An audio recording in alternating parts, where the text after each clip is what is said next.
Assalamualaikum warahmatullahi wabarakatuh. Yang terhormat Bapak Piki Setria Pernanta, MPD, selaku dosen pengampu mata kuliah pengantar sejarah. Baiklah, saya Anur Rosida Siregar dari Prodi Tatris IPS 1A akan menjelaskan tentang upaya mempertahankan kemerdekaan. Dalam upaya mempertahankan kemerdekaan, bangsa Indonesia menempuh dua cara, yaitu 1. Perjuangan fisik. Dalam jurnal yang berjudul Perjuangan Laskar Rakyat dalam mempertahankan kemerdekaan Republik Indonesia di Kabupaten Lampung Selatan pada tahun 1945, karya Danila Veda, disebutkan bahwa perjuangan fisik merupakan perjuangan yang dilakukan dengan menggunakan senjata atau mengandalkan kekuatan militer. Perjuangan fisik dilakukan lewat pertempuran. Selain itu, biasanya dalam perjuangan fisik juga mengakibatkan banyak korban berjatuhan.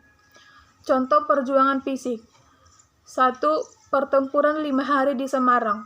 Pertempuran ini terjadi pada 15 Oktober hingga 20 Oktober pada tahun 1945.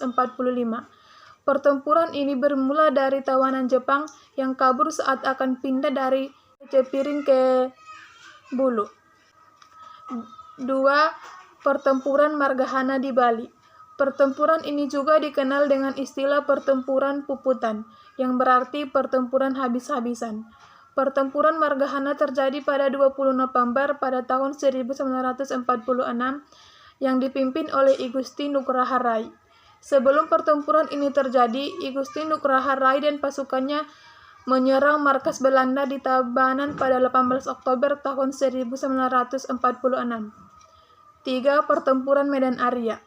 Pertempuran ini terjadi pada 13 Oktober 1945.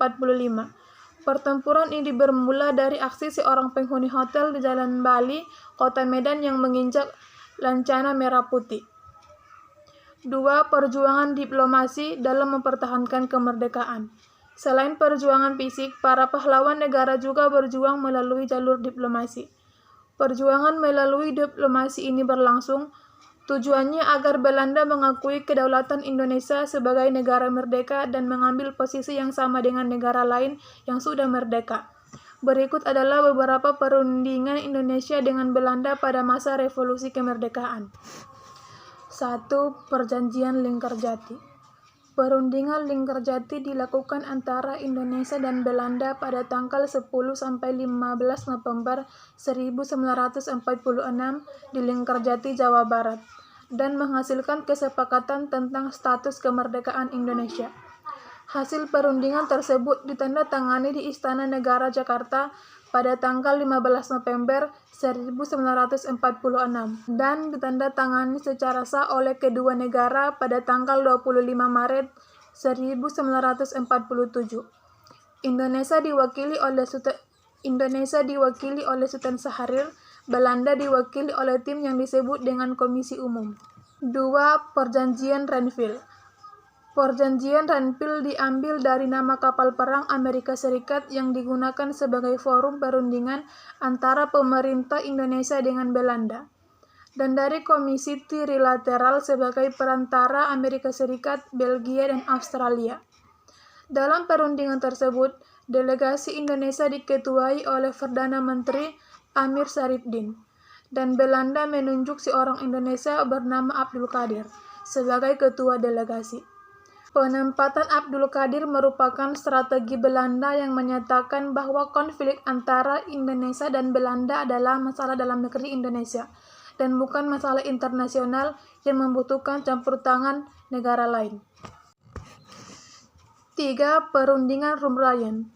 Kita bisa melihat titik terang sengketa penyelesaian sengketa antara Indonesia dan Belanda, karena kedua belah pihak datang ke meja perundingan.